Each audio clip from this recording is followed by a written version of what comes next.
For USCFootball.com, I'm Keely Eure here with Dan Weber for instant analysis of USC's Tuesday practice of Oregon week. Now, Dan, we only get to see 20 minutes of practice now in the regular season, but we did see some new things that kind of piqued our interest in practice today. What stood out to you? Yeah, it reminded you a little bit of a couple of weeks ago when they were getting ready for Arizona and Khalil Tate and J.J. Taylor, and we saw them doing some different things, tackling drills. And what I really liked is they had them tackling the big bags, and what they did was they had one guy dragging the big bag, and then they would have to tackle it, but not just tackle it.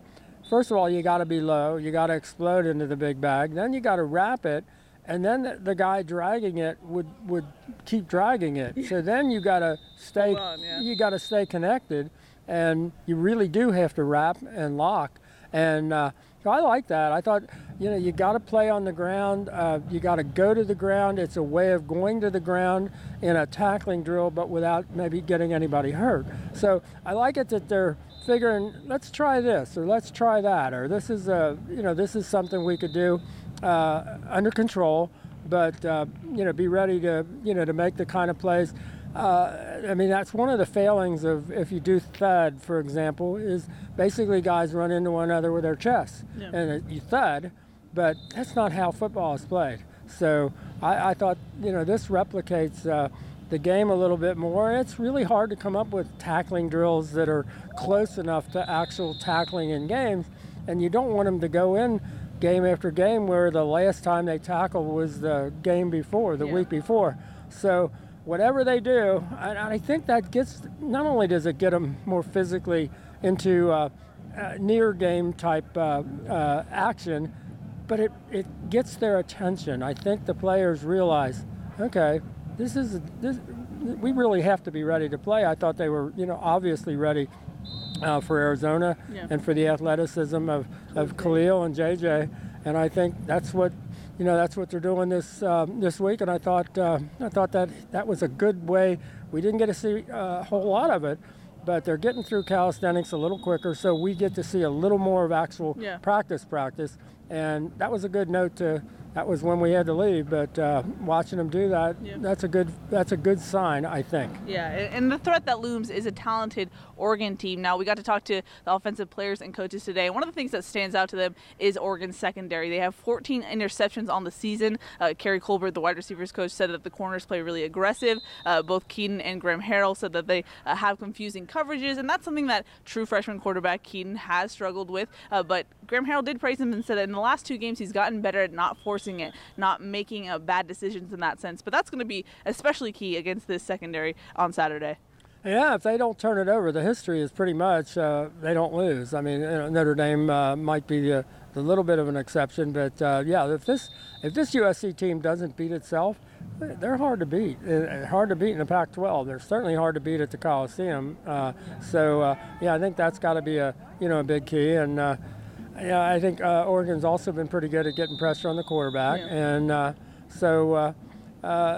was great praise today by Graham Harrell for the USC offensive line and how well they've done, in pass protection. And that maybe one breakdown in Colorado, a team that was throwing all sorts of exotic blitzes with all kinds of different guys in different places and different numbers and all that. So they're pretty pleased with that part of it.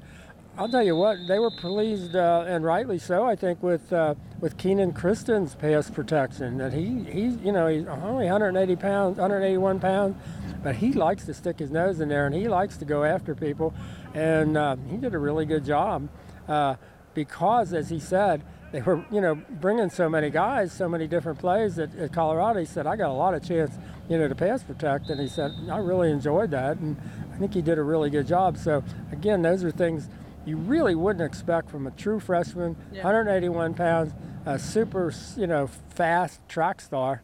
That's not what you're expecting. So, again, as they go down the list of freshmen, Keaton, Drake London, guys are stepping up. That if you'd have just gone by the star rankings and all of that from last year, you probably wouldn't have expected this. So there is something. I thought Graham, kind of summed it all up by, kind of describing the upbeat feeling, he said, we've got really good players. Yeah. We ought to be confident. Yeah, and that true freshman Drake London kind of had his moment today in practice. There's sometimes when reporters just go to one guy, and Drake London was kind of the guy today just because he had a career night against Colorado and really found his stride against the team. And he said that the game's starting to slow down for him at this point in the season, which you would expect with a true freshman. It takes some time to get over that hump. But you got to ask Graham Harrell what his favorite play was out of all the big plays that happened in that the offensive performance, and he actually highlighted that Drake London catch, not only for Drake's catch, but also for Keaton's decision-making as well. Yeah, I mean, I thought it was a really good point because he said they had a very, basically the same play against Notre Dame, and where the cover guy, and I don't know if it was a linebacker or a safety, didn't have vision, was the way Graham explained it, didn't have vision of Drake. And against Notre Dame, Keaton did not throw the ball.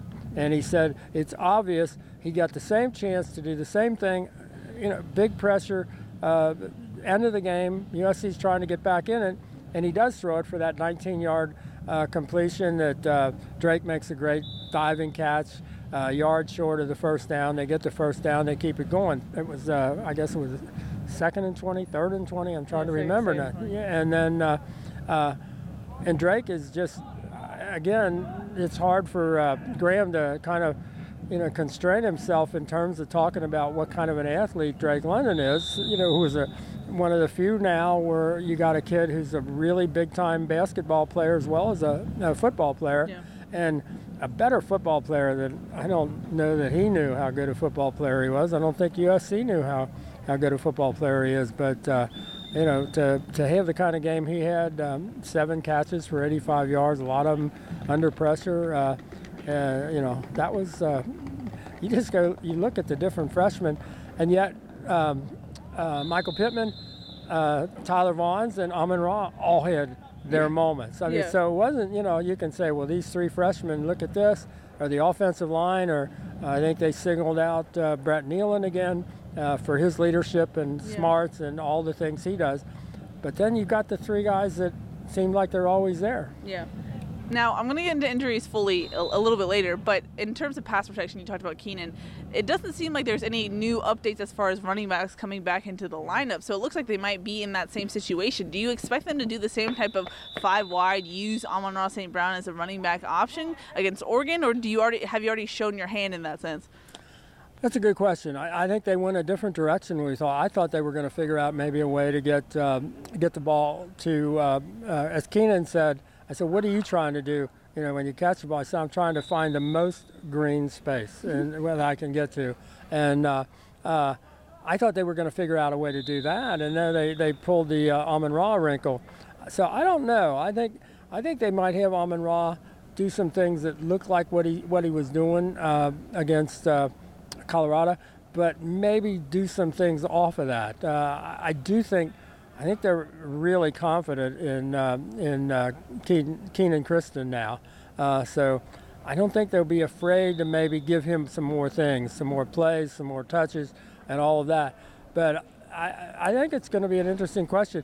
I don't know that, even with the numbers, I'm not sure how much confidence Oregon has in their secondary's ability to handle USC's receivers. I think if you kind of read between the lines, I think the Oregon people are pretty much convinced that USC's frontline receivers probably have a decent edge over the Oregon secondary. So do you just come out and throw?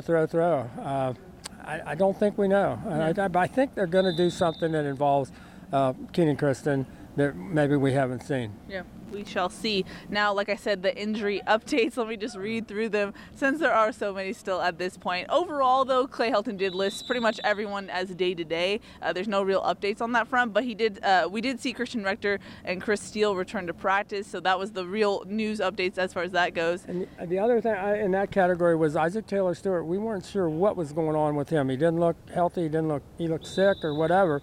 thought he looked really good today. So those three guys, everybody feels pretty good about. Yeah, and Drew Richmond returned as well. We did see Abdul Malik McClain dress out in full pads, but it seemed like he only did rehab stuff. He didn't end the practice with full pads, so assumed rehab there. But we didn't see Jordan Iosefa, Pali'e Naioteote, Drake Jackson, Talanoa Hufunga, Vavai Malapei, and Stephen Carr. They all remained out.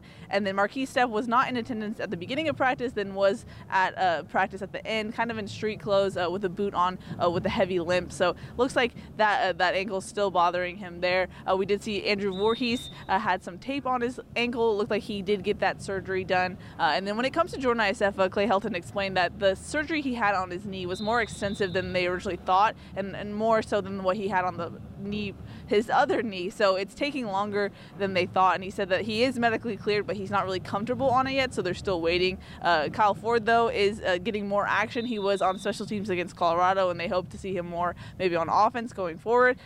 There's other tidbits that I'm forgetting.